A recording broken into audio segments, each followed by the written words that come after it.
Cát Tường xin chào đón quý vị đến với chương trình Bạn Muốn Hẹn Hò với phiên bản đặc biệt hẹn ăn trưa. Và ngày hôm nay thì không gian hẹn hò của chúng ta là một nhà hàng rất là ấm cúng, rất là dễ thương. Đây là nhà hàng Banana Leaf Sài Gòn Restaurant. Banana Leaf Sài Gòn là nhà hàng truyền thống cổ xưa, phục vụ món ăn trên lá chuối. Các bữa ăn được phục vụ trong một khung cảnh truyền thống trên lá chuối thay vì đĩa. Các món cà ri và sambar, cá và hải sản, tất cả đều là những trải nghiệm thú vị với một mức giá tuyệt vời. Về món ăn, để đảm bảo chất lượng, nhà hàng có nhiều đầu bếp Ấn Độ chuyên nấu các món ăn Ấn truyền thống, món ăn hàng ngày. Không chỉ phục vụ món Ấn mà nhà hàng còn phục vụ các món Á dành cho khách lẻ và khách đoàn đến từ nhiều nước. Chỉ sử dụng gia vị nhập khẩu để tạo ra hương vị truyền thống của Ấn. Chúng ta sẽ vào bên trong để xem câu chuyện hẹn hò của chúng ta ngày hôm nay như thế nào. Xin mời theo Cát Tường vào bên trong.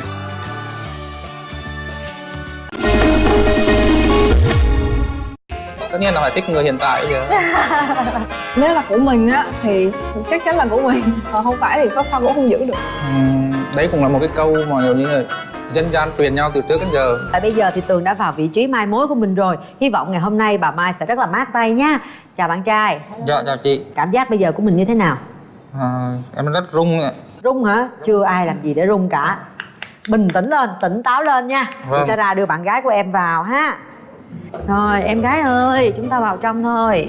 Mời em. Rồi, đánh ghế rồi bạn. Ngồi xuống. Xin mời hai bạn hãy tháo mặt nạ của mình ra. Đây, chị hỗ trợ cho. Có gì chỉnh không? Rồi bây giờ thì hai bạn bắt đầu giới thiệu về bản thân mình cho đối phương. Xin chào chị Cát Tường, xin chào bạn bên cạnh. Mình là Lê Đình Phi, mình ở Hương Sơn, Hà Tĩnh. Mình đang làm kỹ sư xây dựng. Hiện tại mình đang sống và làm việc ở quận 9. Quận 9, em vào trong này lâu chưa? Dạ em vào được 11 năm. 11 năm. Đang sống với ai? Em ở với bạn. Bạn? Trai hay gái? Trai. Mình sẽ định lập nghiệp trong này luôn hay là sẽ về quê? Dạ em xác định lập nghiệp trong này ạ. Khoảng về quê nhưng khoảng tầm 60 tuổi trở lên thì... Chuyện đó còn xa lắm, về hưu lắm. Thế còn em gái? Xin chào chị Cát Tường, chào bạn bên kia. Em tên là Trang, em năm nay 28 tuổi, hiện đang là kế toán. Em làm việc ở Bình Thạnh. Quê mình ở đâu cưng? Em ở Bình Dương, quê gốc em ở Hải Phòng. Nhưng mà gia đình vào Bình Dương lâu rồi phải không? Dạ. Rồi. Làm việc tại thành phố Hồ Chí Minh, Bình Thạnh, quận 9 thì cũng gần nhau ha. Dạ. Cũng dễ trong quá trình tìm hiểu rồi. Bây giờ chúng ta sẽ giới thiệu về bản thân một chút xíu. Điểm mạnh, điểm yếu của em là gì? Điểm mạnh của em là tương đối hòa đồng, có thể làm giúp đỡ việc nhà gia đình. Điểm yếu của em là hơi nóng tính, cũng hay tiếp xúc bạn bè. Hay tiếp xúc bạn bè nhiều là sao? Có nghĩa là hay tụ tập rủ rê bạn bè. Ăn nhậu hay gì? Có một chút cà phê la cà. Thì lúc chưa có bạn gái thôi, còn có bạn gái thì phải dành thời gian cho bạn gái chứ hả? Dạ em cũng mong là... Còn em, điểm mạnh, điểm yếu của em là gì? Em biết nấu ăn, cũng hòa đồng. Điểm yếu của em chắc em hơi nhát á.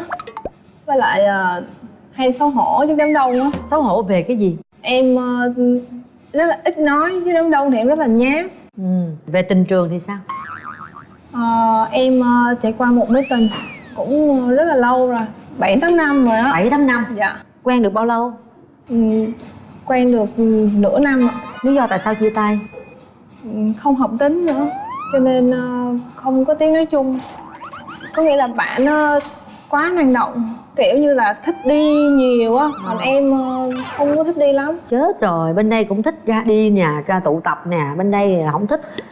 Lý do tại sao mà 7-8 năm nay em không có tìm được một người nào khác? Em làm kế toán á, cho nên môi trường thường là nữ không à. Em cũng làm bên xây dựng nhưng mà nam á thì lại quá lớn á, cũng có gia đình hết rồi, hoặc không thì ra công trường. Còn ở trong thì chị nữ là nhiều. Thế em có hay đi ra công trường rồi gì không? Dạ có, em công việc của em chủ yếu là công trường. Hèn chi hơi đen ha. Dạ đúng rồi. Nhưng mà tình trường em sao? Em là trải qua 3 mối tình. Mối tình gần nhất thì đã chia tay được hơn 1 năm, quen được 8 tháng. Lý do tại sao chia tay? Thì có những cái hiểu nhầm trong cuộc sống, với lại là mình chưa định hướng được. Hiểu nhầm về cái gì? Có những tin nhắn người ta nhắn đến cho mình, những cô gái đọc người ta không hiểu được rõ cái nguồn gốc thế nào thì người ta lại hiểu nhầm. Rồi là tin nhắn gì cụ thể, tin nhắn nó nói gì trong đó? tin nhắn người ta hỏi thăm, ví dụ người lạ hoặc người bạn cũ hỏi thăm mình, nhắn tin. Người lạ mắc gì hỏi thăm? Không, người cũ, người bạn học hoặc Bạn học hay bạn gái cũ? Bạn gái mà học cùng trước. Mà có người yêu không? Người yêu thì người yêu của em thì có. Người yêu cũ hay là nhắn hay là bạn học cũ nhắn? Bạn học cũ. Bạn học cũ nhắn thì sao mà để người yêu hiểu lầm? Thì hỏi anh ăn cơm chân ngủi hôm nay có đi làm về không? Bạn học cũ sao kêu bằng anh? Có, đấy là đại học thì có thể chênh lệch tuổi tác. À, vậy là em chưa tạo niềm tin đủ cho bạn gái của mình để cho bạn ấy tin tưởng nên bạn ấy mới nghi ngờ. Có thể là vậy. Chứ nếu em dành thời gian em thể hiện cho bạn gái biết rằng em là số 1 thì người ta đâu có nghi ngờ. Vì em tính em có một cái điểm yếu là em lại có những cái mà mình không có lỗi mà người ta bắt mình phải nhận lỗi hoặc đi giải thích thì em phải không thích cái điều đấy. Ủa chứ sao? Chứ bây giờ có lỗi không xin lỗi à? Không có lỗi thì em phải xin lỗi, nhưng mà cái đấy lỗi không phải của mình, tự nhiên người ta suy nghĩ là người ta áp đặt lỗi cho mình thì... Nhưng mà điều điên phải nhìn lại cũng là do mình nữa. Nếu mà mình tạo cho người ta đủ sự tin tưởng thì người ta đâu có nghi ngờ đâu, đúng không? Dạ đúng rồi. Rút kinh nghiệm cho lần sau ha. Bây giờ mẫu người lý tưởng của em là em mong muốn tìm một người bạn trai như thế nào? Em muốn tìm một người chững chạc, biết quan tâm đến gia đình, cao, mập mạp.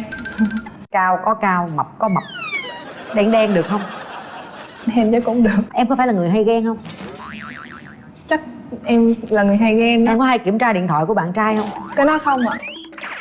Nếu em thấy như cái gì dấu hiệu gì nghi ngờ thì em sẽ hỏi hay là em tự tìm hiểu hay là em sẽ âm thầm rút lui? Em sẽ hỏi.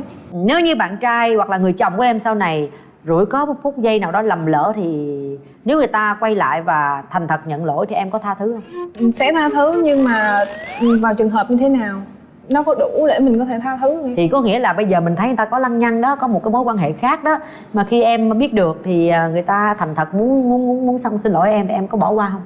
Có thể bỏ qua. Một người phụ nữ rất vị tha. Mẫu người bạn gái của em muốn tìm là như thế nào?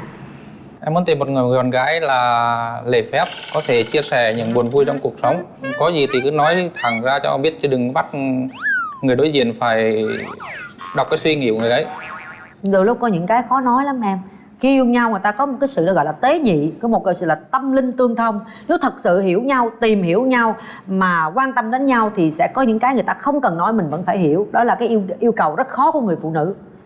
Mà nếu thật sự mình yêu thương người ta mình sẽ cảm nhận được. Nên em phải cố gắng.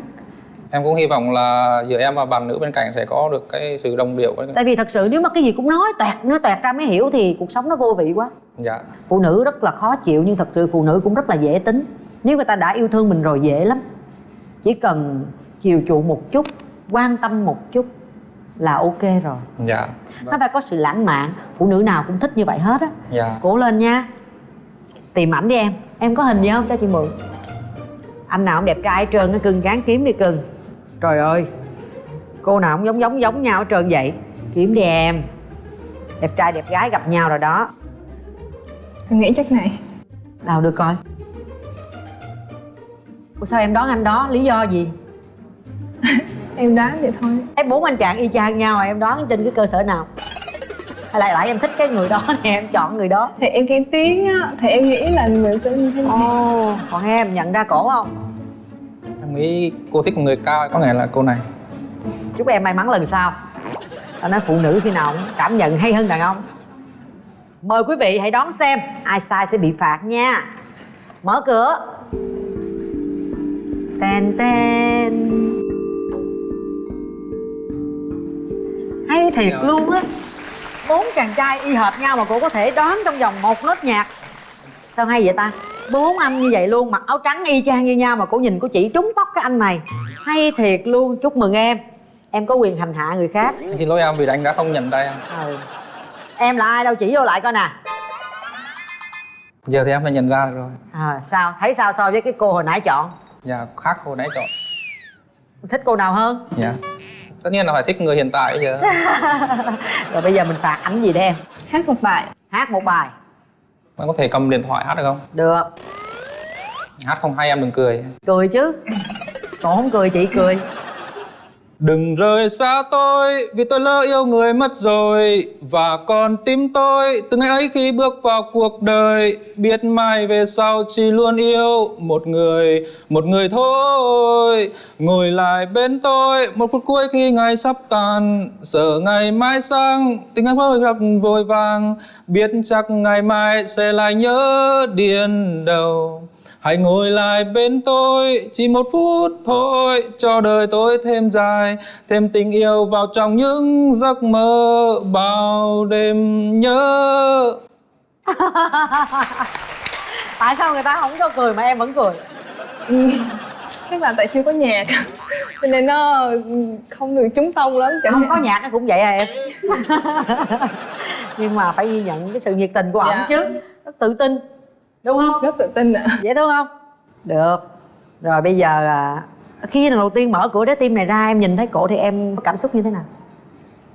Thấy là bạn gái rất là xinh. Em nghĩ mà bạn gái là một tiếp của một người phụ nữ của gia đình, rất là hiền và có thể lo lắng và có thể cho gia đình được rất tốt. Hy vọng em may mắn lần này nha. Bây giờ chị Tường sẽ cho hai bạn ít phút để trò chuyện trực tiếp với nhau. Hãy mạnh dạn lên ha. Mời hai bạn thưởng thức món ăn có tên gọi là cơm dừa gà tại nhà hàng Banana Leaf Sài Gòn. Rồi bối rối quá em, bối rối quá quên tặng quà hả cưng? Chào vâng, chắc em run quá. Chờ đợi gì nữa. Nay lần đầu là gặp em thì anh cũng có một món quà nhỏ để tặng em. Hy vọng là em giống như tựa đề của cuốn sách. Em cảm ơn. Ủa từ đề gì đọc lớn lên chị nghe coi. Nếu em không phải một giấc mơ. Là sao muốn em giống tựa đề cuốn sách là sao chị chưa hiểu ý nghĩa của nó? Giống một tên em là hiện thực chứ không phải là một giấc mơ. Nếu em không phải một giấc mơ, nghĩa là em là hiện tại. Thôi ăn đi rồi ngủ mới mơ được nha cưng nha. Tự tin lên nha, nãy giờ bối rối hơi nhiều rồi nha cưng. Dạ. Chào em. Em thấy anh thì em có cảm nhận gì không? Em nghe tiếng thì em cũng có thể tưởng tượng ra được ạ. Dạ. Thì anh có phải là gia trưởng không? Người gia trưởng Không, anh không thuộc cấp gia trưởng bởi vì anh cũng là con út trong gia đình nên anh cũng tương đối thoải mái. Dạ. Gia đình anh có mấy anh em ạ? Gia đình anh có 4 anh em trai.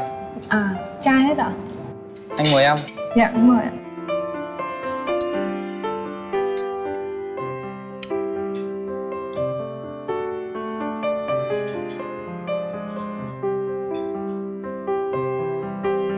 Em đang ở với chị gái của em hả? Dạ vâng. Chị với em là cũng làm cùng với em luôn hay sao? Dạ không ạ. Chị gái em làm ở đâu nhỉ?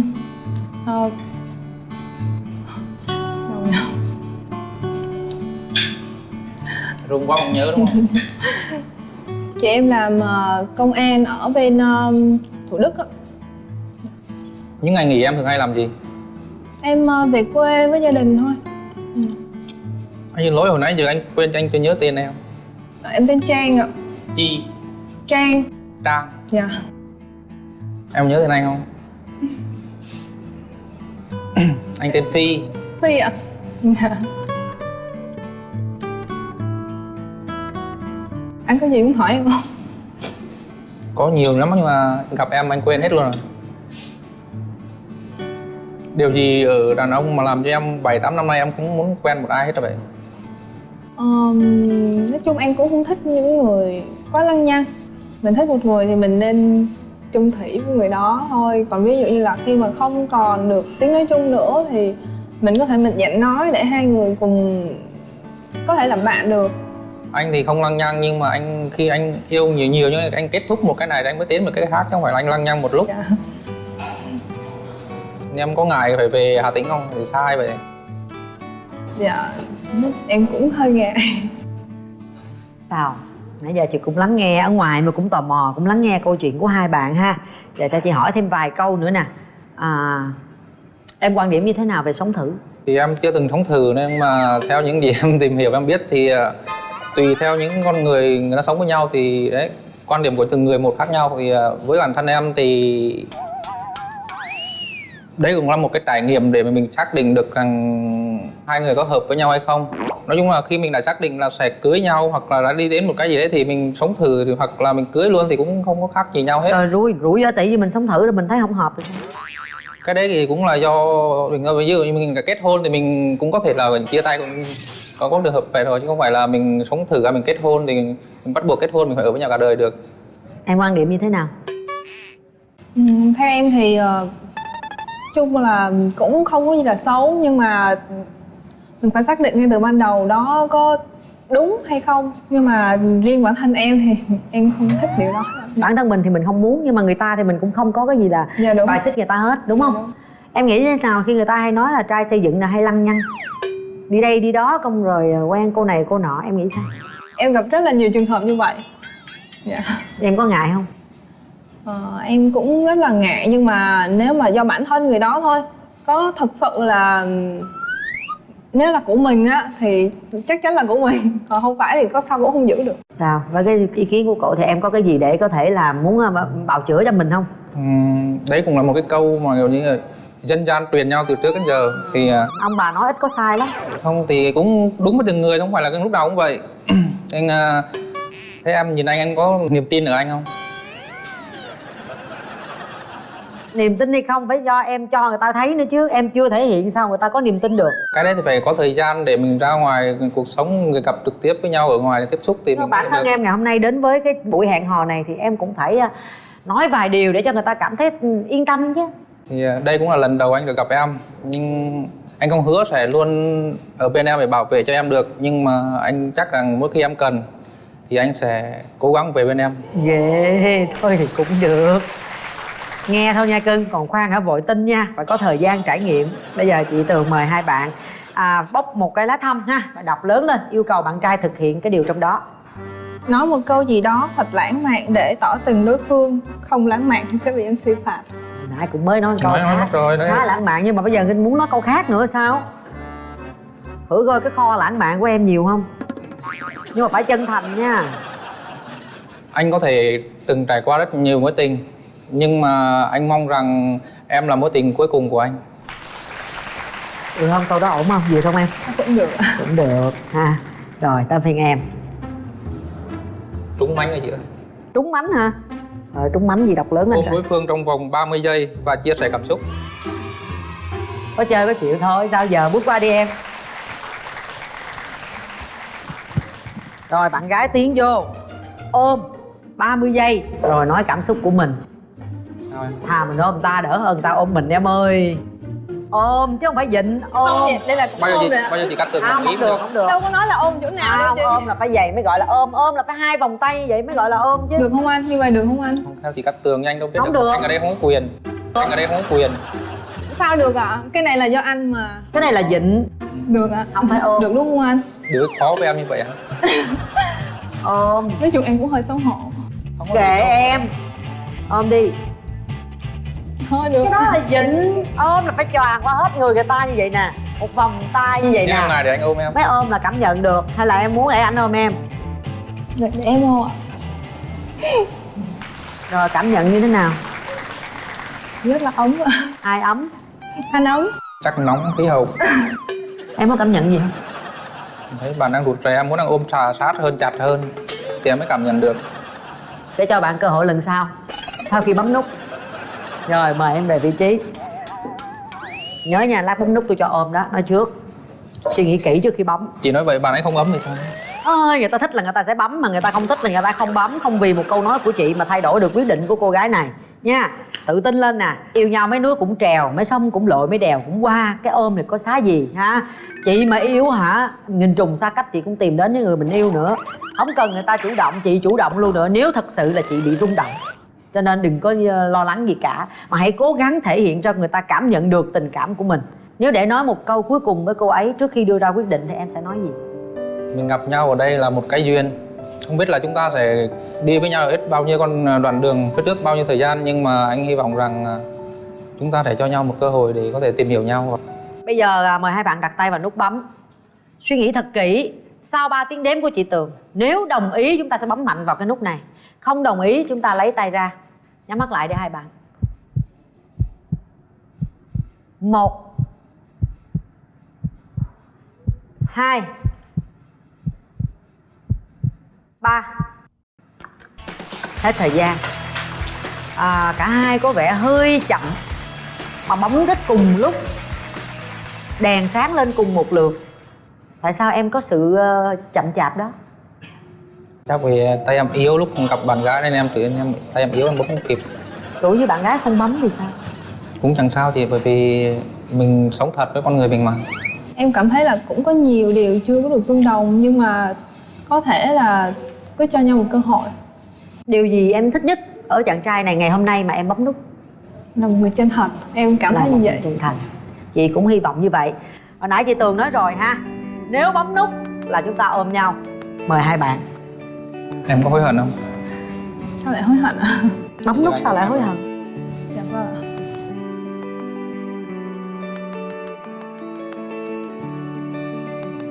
Cái ôm gì mà nó nhạt nhẽo hời hợt quá. Hai bạn cùng ôm nhau đi nè.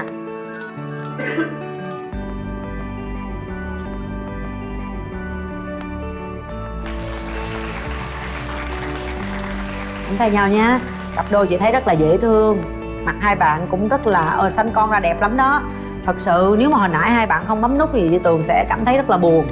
Một cơ hội nữa, một nụ hôn dành cho nhau kỷ niệm ngày đầu tiên chúng ta gặp nhau trong chương trình này. Em biết sao? Cho anh cả hôn em nhé. Hãy nhớ cái giây phút này nha, rất là đẹp. Chúc hai bạn sẽ sớm về chung một nhà nhé. Và đây, để tạo thêm cái bầu không khí cho các bạn hẹn hò nè, những chiếc vé xem phim ở rạp Cinebox 212 Lý Chính Thắng. Cơ hội ha, vô rạp phim mặc sức mà ôm nhau. Cảm ơn hai bạn đã đến với chương trình Nắm Tay Nhau Cưng ơi. Tự tin lên nè, đừng buông ra nha. Bất cứ hoàn cảnh nào phải luôn bên cạnh cô ấy, che chở bảo vệ cho cô ấy. Được không? Dạ được. Dạ được. Và bây giờ thì phải nói lời chào tạm biệt thôi quý vị. Hẹn gặp lại vào tập sau nhé. Vào tuần sau vào lúc 10 giờ thứ ba, thứ năm, thứ sáu, thứ bảy hàng tuần trên kênh YouTube MCV Media. Chúng ta sẽ gặp nhau vào lúc 12 giờ thứ hai, thứ tư, thứ sáu hàng tuần trên kênh FPT Play, trên kênh FPT truyền hình IPTV, trên kênh MyTV quý vị nhé. Và bây giờ các Tường xin chào và hẹn gặp lại.